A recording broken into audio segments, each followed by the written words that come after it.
Hey guys, just wanted to hop on here, do a video for Memorial Day. It's a little breezy, sun's shining, it's been a beautiful day. Certainly a day in which everybody should be out enjoying the weather, at least here in Oahu. But also we want to remember the reason for Memorial Day. As I think back on those people who've passed on, you know, it's rough. Some of them left unexpectedly. Some of them, you know, some of the gentlemen I'll mention, you know, they had lingering illnesses. You know, some unfortunately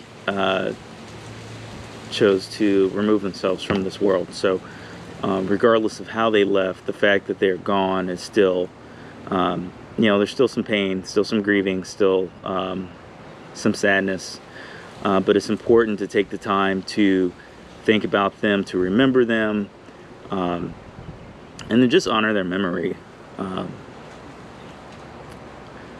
And I'll start out first with Lieutenant Commander Cedric Gardner. Ced and I went to Prairie View together.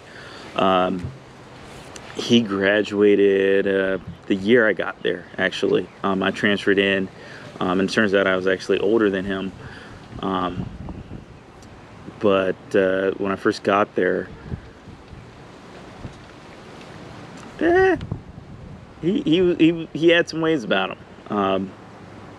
You know, initially I didn't really like him all that much, and then as time passed and I interacted with him more, I was like, oh, okay, this guy's not bad. And then, you know, flash forward almost 20 years, and you know, I'm like, oh man, this dude's cool. So he and I both ended up in Hawaii at the same time, both in the reserves, and so I would see him on drill weekends from time to time and such. For those of you all who know Cedric and have access to like his social media, you can easily look at all of his videos and pictures and just really understand that this man really enjoyed life, and he enjoyed it to the fullest. And not so much he was out there like in the streets partying, but he was in the world experiencing, and there's a difference.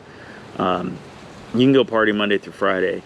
It takes time and planning to go out there and really experience things. You know, he's got pictures of himself on a glacier in Alaska. He's got pictures of himself on a safari, you know, over in Africa. I can't remember which country.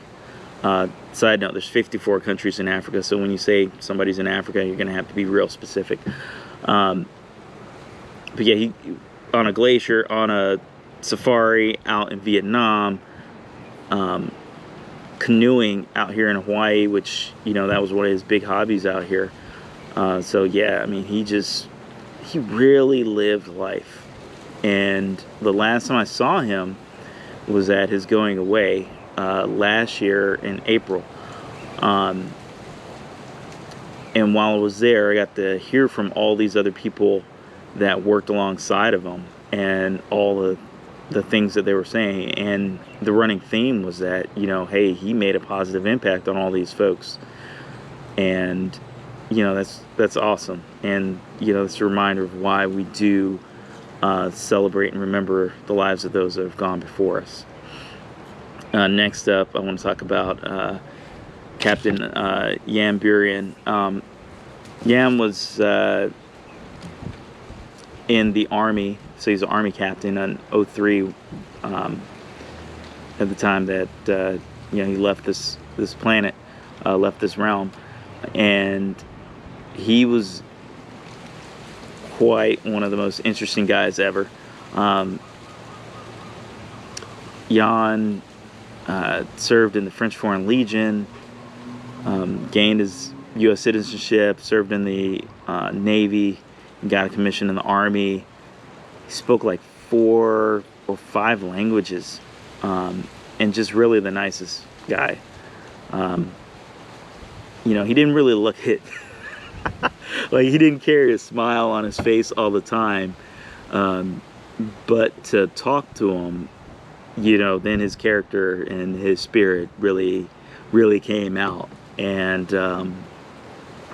you know, he was going through some tough times, you know, towards the end, and you know, a lot of people were hurt that he was gone. You know, I certainly was, and you know, I wished for just more time to talk to him and to hear his stories. Not a lot of, like, he was like the second French Foreign Legionnaire that I ever met. 33 plus countries later, and only 2 of these type of guys I've come across, and they all have a story of their own as to, you know, how they ended up in the Legionnaire, and then what happened while they were in, and then what they ended up doing else, you know, afterwards rather. So definitely, man, Jan, yeah, he was a solid guy. For the most part, everybody I'm not talking about, they're all solid men. Some of them later in life, over 40 by the time they left this life. Some of them, you know, not even, like, barely like 21, you know. You know, it hurts, but you know, we take this time to remember him. Next, LTj.g Steve Elledge. Steve and I went to Embry-Riddle together. He was one of the resident assistants, so it's like a student that's responsible for other students living in the dorm. So it was kind of like a property manager type of a job, and then, you know, small bit of counselor, you know, if one of your students are going through problems. So Steve wasn't one of my RAs, but you know, he was a good dude, and you know, he was around a lot. We had a lot of the same circles and had a lot of the same friends. Steve, like a lot of students that go to Embry-Riddle, especially back then, really hungry to become a naval aviator. There was a naval aviation club back then, and a lot of guys looking for information on how to best submit their package for OCS, and you know, the best information to put on there, the best classes to take. You know, it's not a game, you know, it's quite serious for these guys. This is like their opportunity at a lifelong dream. So Steve was chasing that dream, and unfortunately, you know, lost him in a T-45 crash. In the realm of aviation, it's dangerous. There's elements of dangerous and risk, but you know, a lot of the folks that end up in that career are typically like your best of the best. You know, when you think about astronauts, you know, some of them started out as like a little kid at an air show, or a kid that was checking out all the library books on aviation and things like that, and that's who they became. Those are the men and women that they became. So Steve was, you know, cut from that same cloth.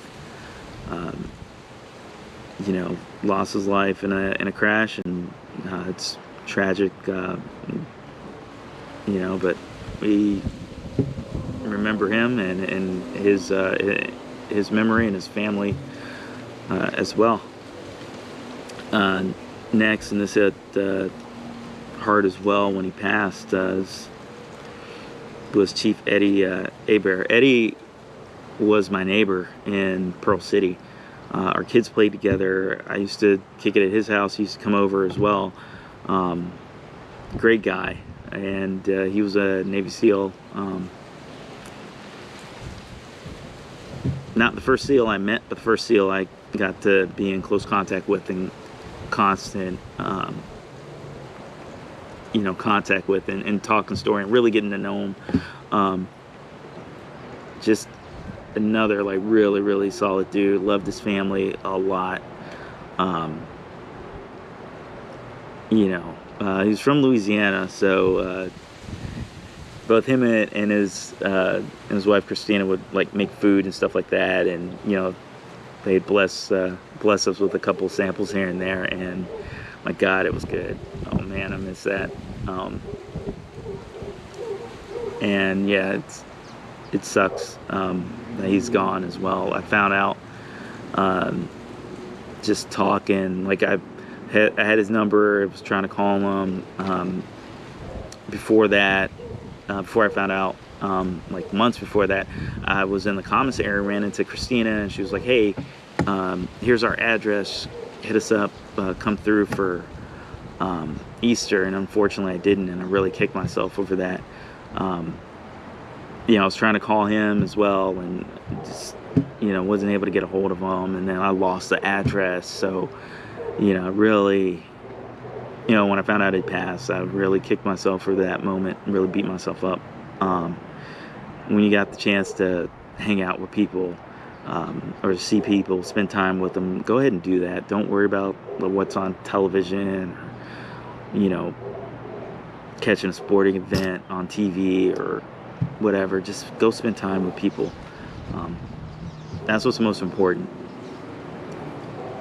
Next, I got QM1 Hicks, QM1 Jonathan Hicks. QM1 was from South Georgia. Super chill dude. Never saw him angry. Like, I never saw him like raise his voice or anything like that on the ship, which for those of you who've served on sea duty, you know, everybody's gonna hit that point where they might pop off. Either, you know, maybe they're angry at a situation or somebody has pissed them off or something, but everybody kind of like has their moment where they're just like, "Rah!" and the frustration comes out. But with him, I never saw it. And then he was also one of the best, hands down, quartermasters I ever served with. For those that don't know, quartermasters are the navigation specialists that we have on board of our ships. So they play a very important role for making sure that we know the position of the ship at all times, whether we're in the middle of the Atlantic Ocean or we are navigating close to shallow waters, shoal waters, or near a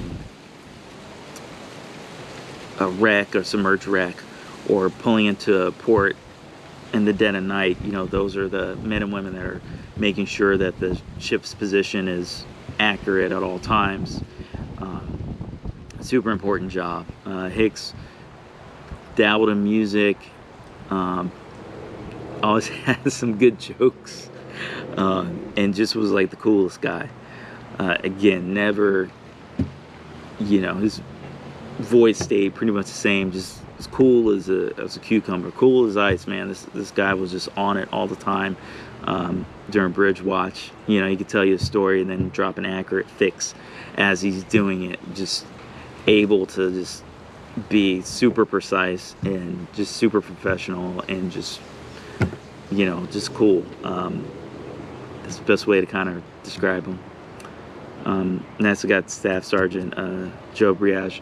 Joe was a member of Street Punishers, and yeah, he ended up going to the Defense Language Institute over in Monterey, and that was his instructor duty. So he was here on Oahu for some years and such, and got into riding and ended up becoming a member of Street Punishers. Joe was, again, like, super nice guy. He was largely happy and would crack a joke, even if it's at his own expense, you know, as long as other people were laughing. The Defense Language Institute, they broadcast his memorial service, so I was able to watch that. And you know, he was the guy that, when you hear about people taking the shirt off their back and giving it to someone else, that was him. That was Joe. There was a story where one of his soldiers was sleeping outside, sleeping in the rain, and he basically swapped places with the guy so he wouldn't be in the rain, you know. For those that don't know, if you're ever out in the field or you're ever out camping and it rains, you know, it sucks because you're wet and you're cold and you're in the dark, and those are things that human beings just inherently don't like. It's okay if you're wet and you're at the beach and you're having a good time. It's okay if it's dark and you're in your own bed and you're nice and cozy. And that cold part, not so much. But Joe was the type of guy that was quick to help somebody and really, you know, just a joy to be around. You know, real pleasant disposition, and real pleasant soul. You know, leaves behind a daughter, and you know, loving family, friends, soldiers, club members, everybody, man. You know.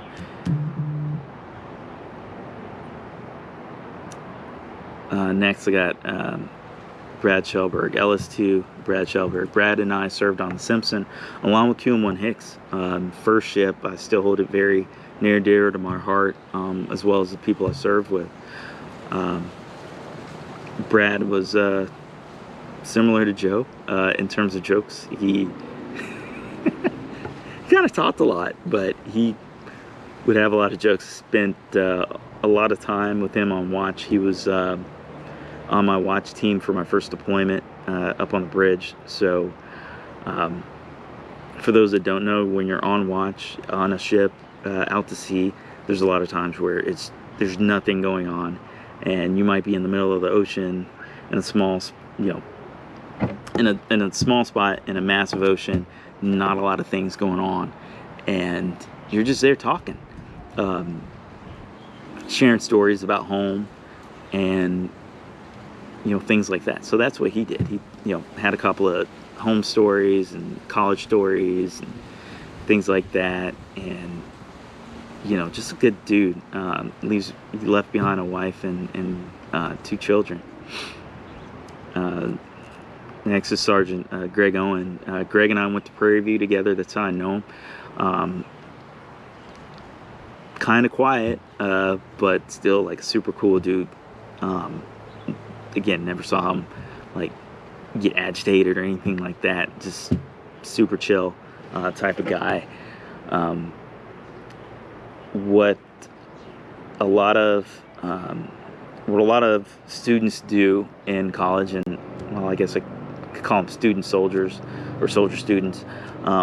They're folks that will join the Army Reserve or the National Guard or Air National Guard at the same time they're enrolled in a commissioning service like Army ROTC or Air Force ROTC, and they're doing that so that they can, you know, help fund their college tuition and such. So I've ran into a lot of folks like that. So Greg was one of them, and you know, Greg was just chill dude, super nice, and you know, whenever I would see him on the yard, it's like, hey man, what's up? And it was cool, like if he was in Navy ROTC, you know, he was just, you know, that friendly guy. Unfortunately, we lost him in Afghanistan. The picture that I have, and there's a couple other pictures of the guys kind of like clowning around in between missions and such, but also there's Specialist Andrew Roughton, Specialist Anthony Lightfoot, and Private First Class Dennis Pratt. Unfortunately, all 4 of them were lost in Afghanistan.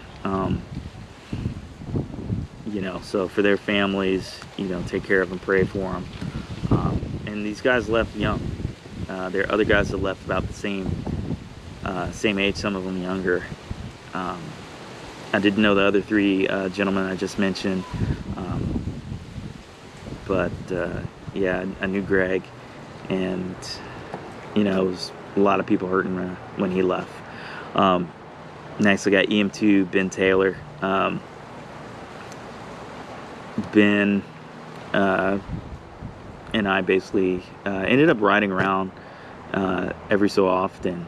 So he wasn't a member of Street Punishers, but he would kind of like just pop in and out or whatever and just come out and ride. And we had talks. I talked to him about commissioning programs and things like that, and that was something he was interested in. Ben, unfortunately, we lost him in an accident, a vehicle accident. So just be careful on those roads and stuff. But he was a cool dude, and again, you look back at some of his photos. He enjoyed having a good time. And just again, with a lot of folks I'm mentioning here, just the good in humanity can be spread across like all of them. Next, Lance Corporal Malik Baxter. He and I served together at 1st Battalion, 12th Marines. And I didn't have that much interaction with him. I remember he pulled up on a bike and we talked for a bit about motorcycles and such. I remember reminding him about like riding safe and riding responsibly and things like that. What you're supposed to do as a, at the time, responsible Navy lieutenant talking to a young Lance Corporal. But he was a good dude. There's something special about the Marine Corps writ large, with the men and women that serve in that branch. And Malik was no different. This guy, sharp young man, liked to laugh. But this is one thing with a lot of the Marines, like they like cracking jokes. You don't really get that when you watch the recruitment commercials and such, because it's still face and they're running across an obstacle course, or they've got rifles out and they're running across a battlefield. But they enjoy a good laugh, and I guess you need that good laugh when you're doing the type of work that they have to do. Next, I have Private First Class Brandon Warnock. Brandon and I actually worked at the it was a Pacific Aviation Museum. Now it's the Pearl Harbor Aviation Museum. Both working in the facilities department, so we're both janitors. This was right after I left active duty, and I was struggling to find decent work, and this was what was immediately available. So ended up working there, meeting Brandon, and he was a hard-working young man. Really wanted to follow in the footsteps of his father. So he was hungry to join the Army. He had some medical challenges during his younger time in life as a little kid. He overcame those, so he was battling against the waiver process with getting into the Army, and eventually he made it. Started taking classes over in Virginia. I believe it was Liberty University. Bright future ahead of him, but unfortunately, lost him back in 2018. So he wasn't even 21. Just literally a whole life ahead of him, and that's what I could say for a lot of the other guys. A lot of these guys on this list didn't have families. About half did, half didn't. So yeah, heart hurts for that. I remember there's a speech that Ronald Reagan had where he mentioned that the people that and this is me paraphrasing, the people we lose in war, they're not old grizzled men. These are young boys that, again to paraphrase, they basically lost two lives: the life they were leaving, or the life they were living at that time, and then the life they had after the battlefield. Both those are gone, done, and we don't know what could have been. We can only hope and dream for that. And lastly, I have some folks that served but then passed away later on in life. And okay, well, the GoPro kind of shat the bed. Okay, so got other folks that I wanted to shout out and remember here. Mr. Johnny Douglas, who's my uncle on my mother's side, served in the Army, just like one tour, got out went to college, got his bachelor's and his JD from University of Miami. Unfortunately, we lost him to cancer back in 2018. Also, Mr. Robert T. Fauci, father of my college classmate, roommate, Robert, and great guy, great father as well. Passed a lot of knowledge down to Robert, and loved his kids, Robert, Jessica, and Amanda. And you know, just good dude. I didn't really get that much time to interact with him, except largely whenever Robert was around. But he was always great, as well as his wife as well. So, also Mr. Chris Stern.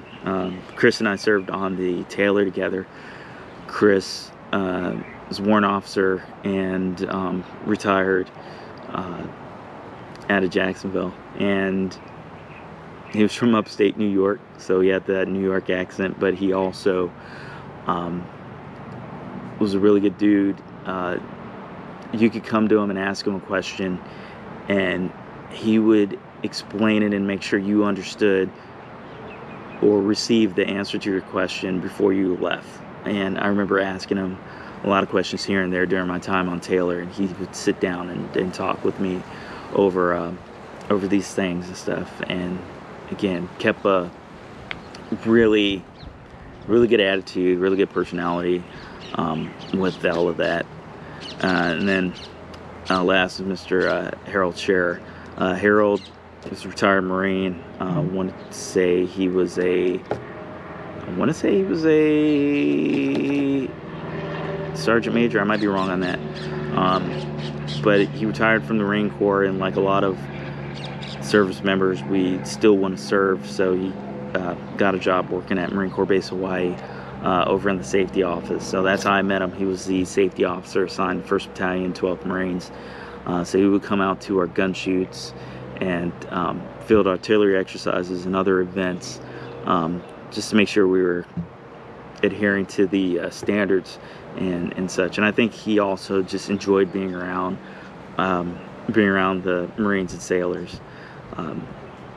It's something, you know, with the old guys, with the retirees and such, when you see them in the airport and they've got the USS whatever ship or whatever command, Vietnam vet, World War II vet, Korea vet, if you're a service member and you walk up and you start talking to them, they'll open up to you, because there's that like kindred there. There's that like, hey, I've been through, or I'm a bit familiar with what you've been through. And they're happy to talk. And I've had that experience regardless of race or age, or service for that matter. So yeah, in closing, I want you all to just remember why we have Memorial Day. And I'm not trying to poo-poo on barbecues and days at the lake or at the beach or whatever. Yeah, enjoy your time, but make sure you take a moment to remember the reason for the day off.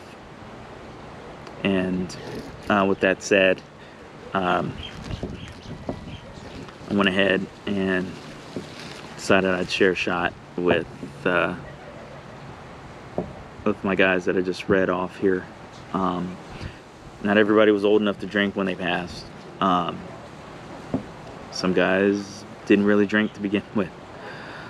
But yeah, cheers to you guys. You are missed by your friends, family, and loved ones.